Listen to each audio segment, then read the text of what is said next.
is popping, everybody?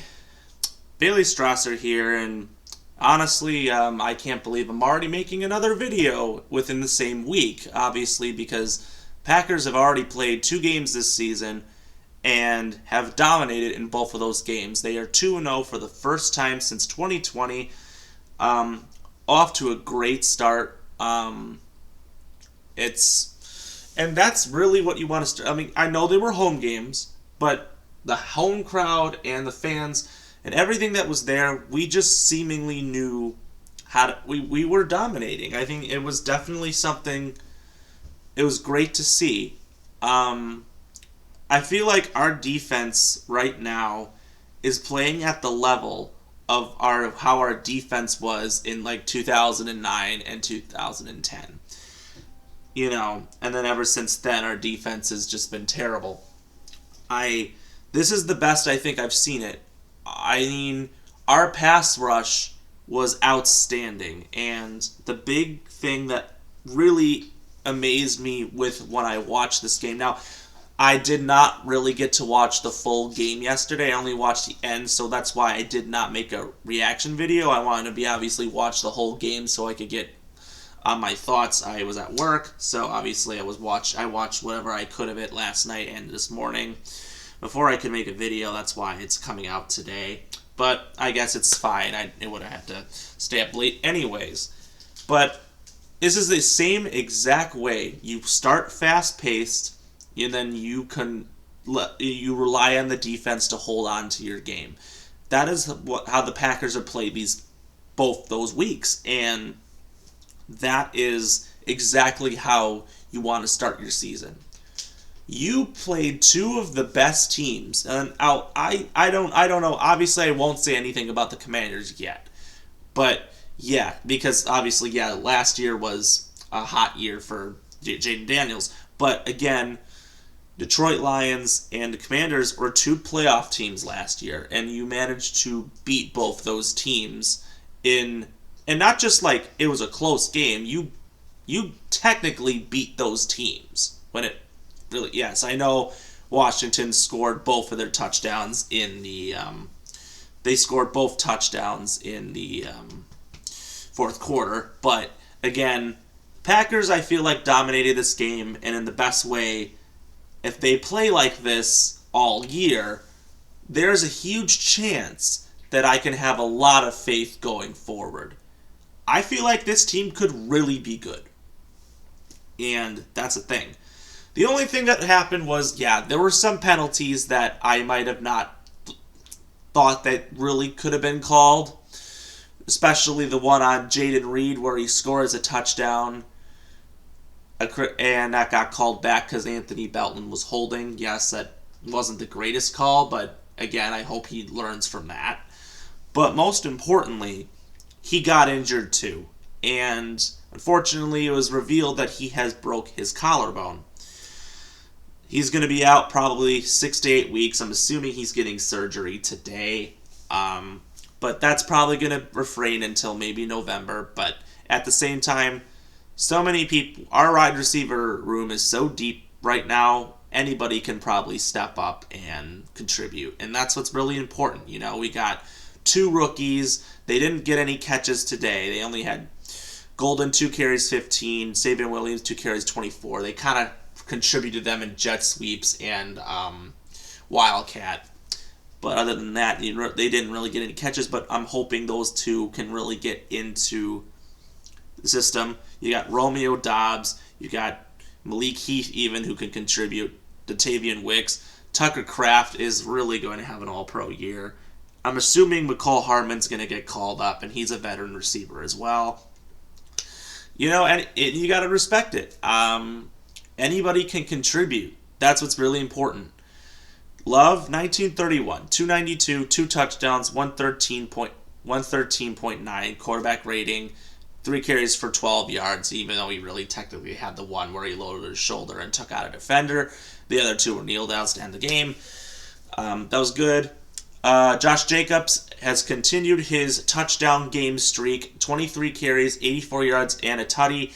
He has played 11 straight games, including playoffs, with scoring a touchdown. That is a great streak to have. Josh Jacobs has just been remarkable for this team. Tucker Kraft led the way, 6 catches, 124 yards, touchdown. He's going to be an all-pro. It's going to be an all-pro year for him. He's already fitting the part. They want to contribute. I know they've said multiple times they want him to contribute. Wiggs, 4 catches, 44. Malik Heath had that unbelievable catch of the game for 37 yards. Even Musgrave, 2 catches for 32. Dobbs, 3 for 28. He had the other touchdown, first of the season for him, and 3 catches for 27 yards for backup running back Chris Brooks. On the defensive side, Edgerrin Cooper, who I also think is going to have an all-pro year. 10 total tackles. 7 of those were himself and half of a sack. 2 quarterback hits for him. Quay Walker had 8 tackles and a quarterback hit as well. Just a lot on the standstill for sacks as well. We have Carl Brooks and Baron Sorrell combining for 1 sack. Micah Parsons and Edgerrin Cooper combined for the other one. Rashawn Gary and Devontae Wyatt also both had another sack.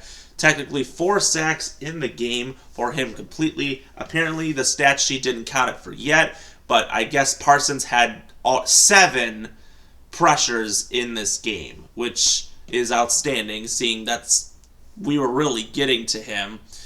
And also 5 passes defended for Keyshawn Nixon. Nixon also had a very good game in coverage skills. He was doing a very good job with that as well. I'm impressed with the team. I don't know. I'm just super excited for the future of this organization. And then McManus went 2 of 3. His long was 56. Whelan also had a good day punting. That's very important. On the other side, Jaden Daniels, obviously, he did get more yards later on in the game because obviously I feel like the Packers did go prevent for the fourth quarter.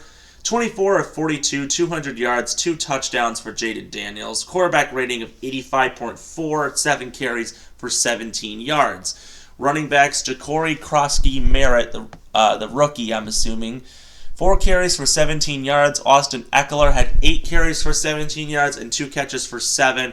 Fortunately, he suffered a brutal injury that's most likely an Achilles, and he's out for the season. That is a brutal loss for Washington.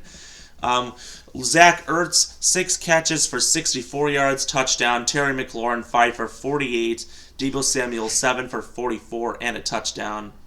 And, of course, not much from everybody else. And then on the defensive side, Bobby Wagner led the way with 11 total tackles, and Dorrance Armstrong had a sack, and Jacob Martin and Von Miller combined for the other one. Not much passes defended, and Matt Gay was not really good from kicking field goals, as he was 1 for 3 from kicking field goals today.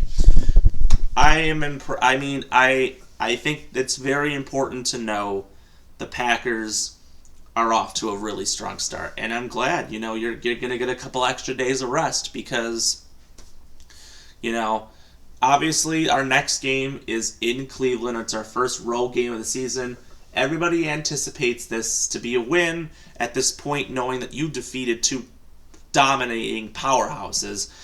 You're going to go into Cleveland and hopefully win. Cleveland has Joe Flacco as their quarterback right now, but Cleveland is going to obviously be a team that does struggle this season. Struggle mightily. I'm not sure how it will be. They're a young team. They don't have really much. They're still, I think, going to be probably rebuilding. Again, we don't know what's going to happen, but they have some time to rest it up. And then they play Dallas, and then they got a bye already. I mean, an early bye already. But you know what? The more you play together, that's what matters. And I'm very pleased with how our defense is playing and how, yes, there are obviously things to clean up. I agree. But these were 2 games in a row the Packers dominated all 4 quarters to start out against 2 playoff contenders. And that's how it is. Packers got to continue that dominance, and that's what's very important. Now you got to play some road games. That's different. You were at home. Now we play on the road. Anyways, if you like what you see, subscribe below, comment with your thoughts, and as always, we will see you next time.